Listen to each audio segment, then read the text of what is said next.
Você deseja colaborar em projetos open source e não sabe por onde começar? Então fica nesse vídeo que eu vou te explicar passo a passo.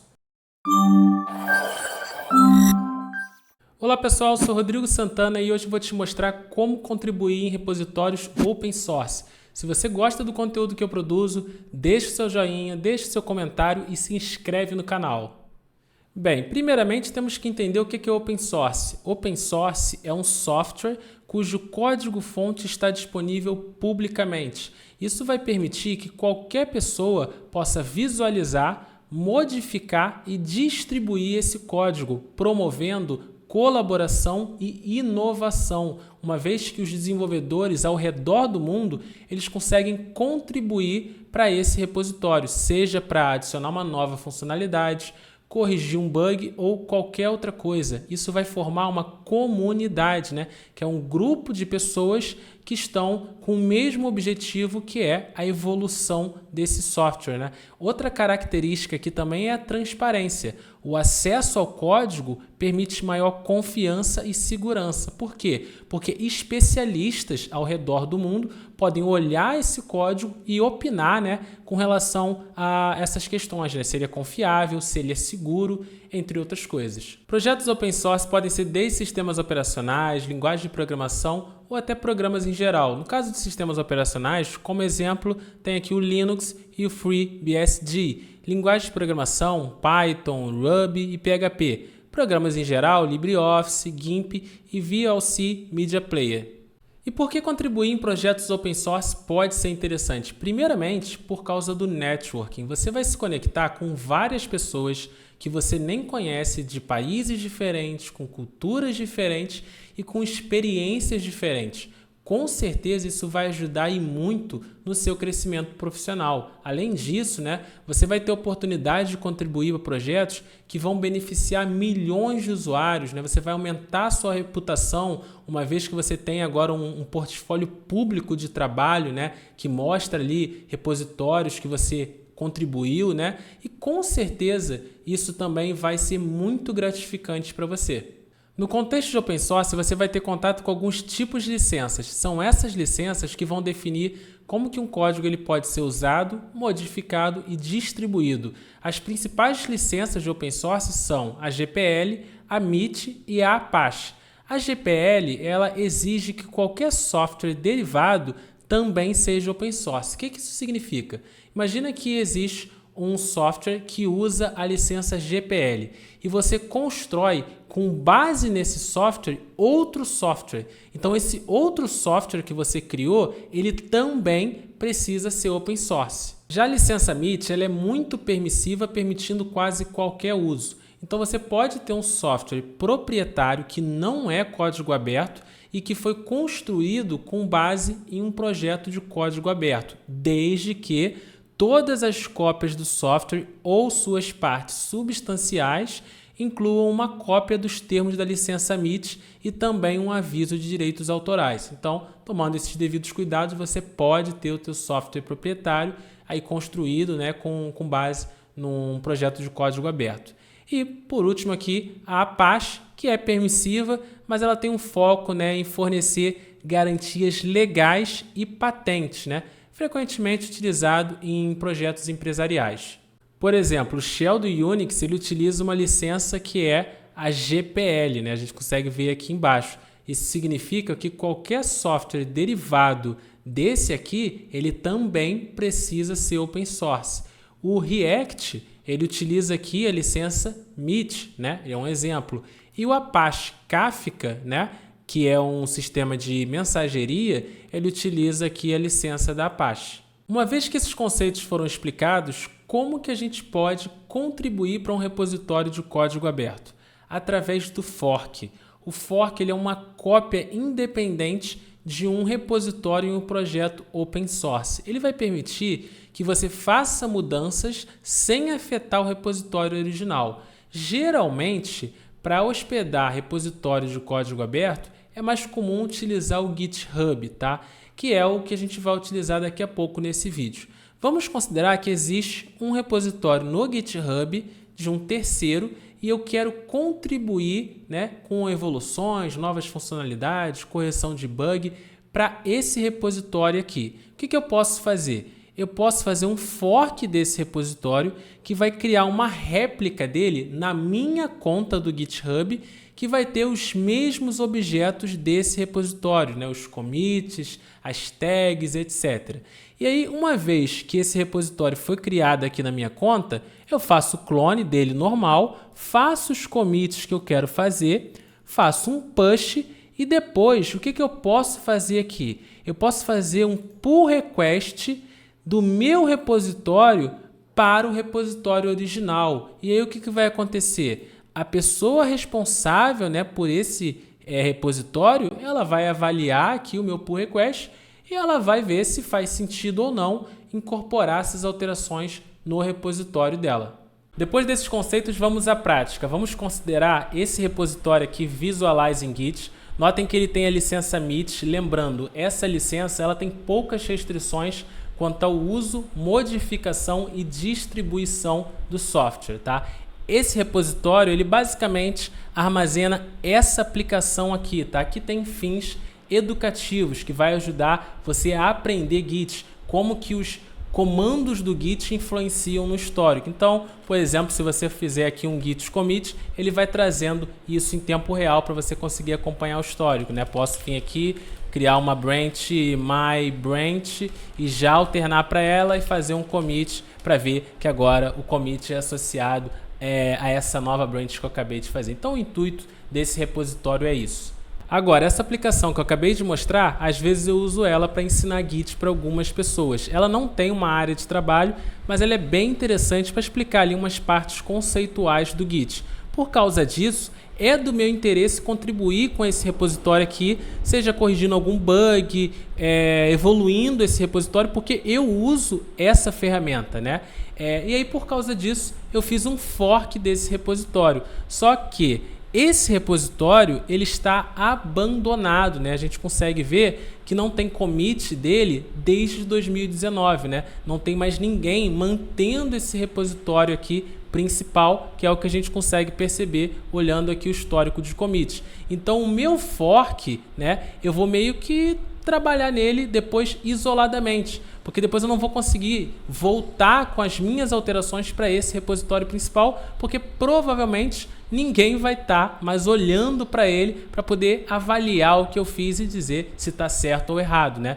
Vai acabar que as minhas alterações vão ficar só no meu fork e eu vou poder trabalhar nele basicamente como se fosse um outro ramo que nunca vai voltar para esse repositório aqui central principal, porque não está sendo mantido.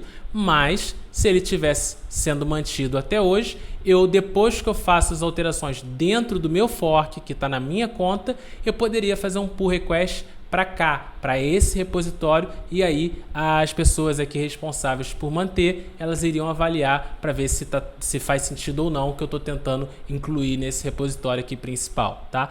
Dado isso, vou mostrar aqui como que tá, né? Vou clicar aqui em fork.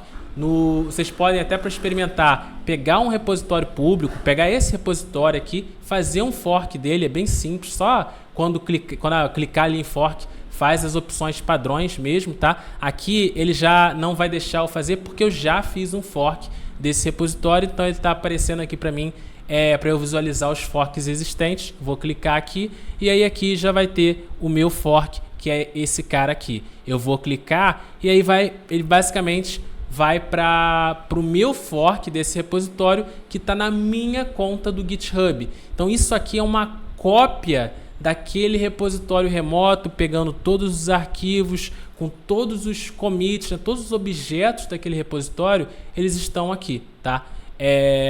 E basicamente o que eu vou mostrar aqui agora para vocês é como que seria esse processo. Então vocês podem fazer, quer contribuir para o repositório? Então você pode ir, faz um fork dele, depois você vai fazer um clone do seu fork, né? Então, da mesma forma que a gente faz o clone de qualquer repositório, né? Vamos pegar aqui, copiar essa URL aqui, né? E fazer o clone localmente. No meu caso, utilizando aqui o VS Code, vou clicar aqui em clone, vou colar essa URL que acabei de copiar, selecionar o diretório que vai ficar o clone, né? Vou selecionar aqui uma pasta, que vai ser essa aqui. Ok, esse aqui é o destino. e ele vai perguntar agora se eu quero, né, abrir aquele diretório. Vou clicar aqui em Open, pronto. Agora eu tenho um clone daquele fork aqui na minha máquina, tá? Vou abrir esse arquivo index.html. Vejam que isso aqui é um projeto que é estático, né? HTML, CSS, JavaScript, né? E algumas imagens aqui. Vamos abrir esse arquivo aqui index.html.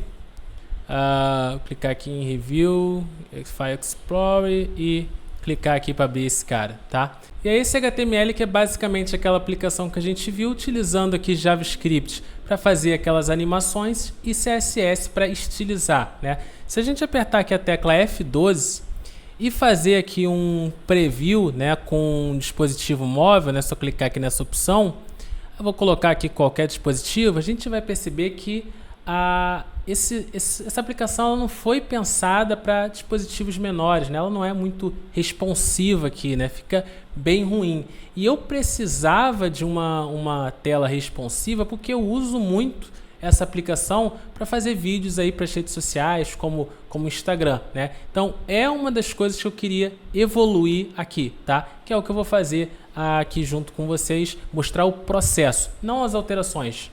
Até porque não vai ser eu que vai fazer as alterações. Eu pedi para me ajudarem com isso, porque não sou a pessoa do CSS.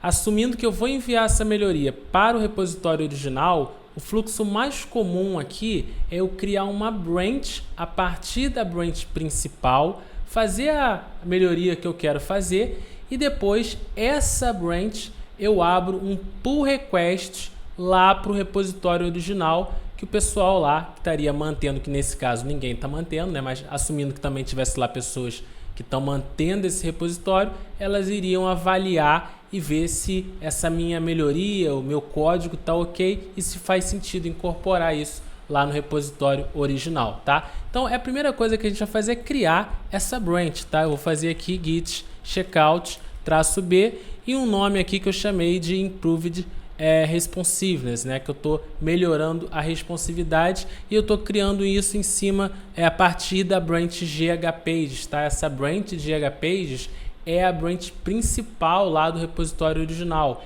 Eles chamaram a branch principal com esse nome porque eles estão utilizando o GitHub Pages lá, tá? Então, criar a branch a partir dessa branch aqui, tá? Essa nova branch aqui.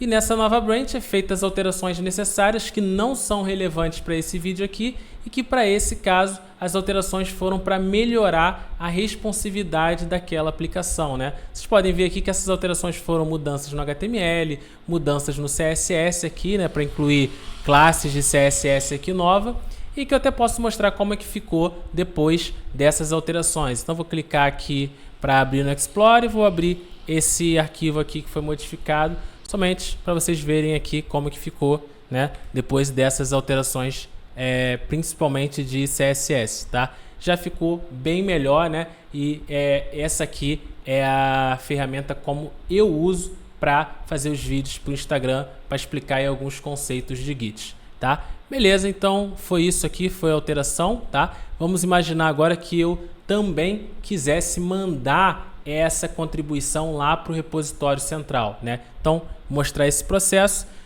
a gente vai aqui preparar essas alterações para o próximo commit, né? Adicionando aí a área de preparo, né? O staging, e vamos commitar aqui essas alterações, né? Vou colocar aqui essa mensagem. Importante vejam que o histórico dos commits aqui que a gente está pegando do repositório, né? A maioria, né? Do repositório original, eles estão em inglês. Então é bastante importante a gente seguir o padrão que já tem no repositório, porque qualquer coisa o pessoal lá, né, do repositório central vai questionar e vai bloquear o commit porque não segue o padrão, tá? Eles também não usam commits semânticos aqui, tá? Eles utilizam aí mensagens livres, tá? Mas também, se você tiver curiosidade do que é um commit semântico, eu vou deixar aqui em cima um link para você também entender o que é essa especificação dos commits que o pessoal aqui nesse caso não utilizou, tá? Então eu também não vou utilizar nesse caso, eu coloquei só melhorando aí a responsividade mesmo dessa aplicação, tá? Vou commitar aqui, beleza, agora já fiz aqui o commit nessa branch e eu vou enviar essa branch para o meu repositório que foi feito o fork, tá? Então vou fazer aqui um git push. Pronto, eu enviei essas alterações para o meu fork na minha conta do GitHub. Mas se eu quisesse enviar essa melhoria para o repositório original como uma contribuição, aí eu poderia acessar o repositório aqui original, né? Vir aqui em pull requests, criar um novo pull request e clicar aqui nessa opção que é Compare Across Forks, tá? Que ela vai permitir que eu selecione um repositório de uma outra conta, que eu vou pegar aqui o meu fork, né? Do meu fork eu vou pegar aqui a branch que a gente criou, né? Que é essa aqui, que vai ser um pull request dela para a branch principal do repositório original. Ele já pegou aqui aquele commit exclusivo, né? Que tem as alterações que foram feitas, e é ele que eu vou fazer um pull request aqui para o repositório original. Como eu disse, esse repositório ele está abandonado, ninguém vai ver esse pull request, ninguém vai avaliar, mas aqui só para mostrar, né, eu vou criar esse pull request. Poderia aqui colocar uma descrição, é até o ideal, né, colocar ali uma descrição falando né, qual é o propósito. E beleza, basicamente aqui então eu fiz um pull request para o repositório original. Agora imagine o seguinte, enquanto eu estava trabalhando nessa branch aqui, né, fazendo essa melhoria de responsividade, novas alterações de novos commits entraram nessa branch aqui. Nesse caso, como esse repositório está abandonado, isso não vai acontecer porque não tem ninguém fazendo commit aqui. Mas se esse repositório tivesse em atividade e considerando que essa é a branch principal, a chance de entrar novos commits aqui, né, nesse meio tempo, é alta, né? Então o ideal seria que antes de eu fazer esse pull request, eu sincronizasse, né, essa branch com essa, para trazer esses commits que entraram depois que eu criei essa branch, exatamente para eu poder mesclar essas alterações que até poderiam ter conflitos. Se for o caso, eu iria resolver esses conflitos também antes de fazer o pull request, tá? Mas isso é um assunto para depois, tá? Eu não vou entrar em detalhes daqui disso, mas se vocês quiserem ver esse cenário na prática, vocês comentem aqui nos comentários que eu faço depois um vídeo mostrando esse cenário.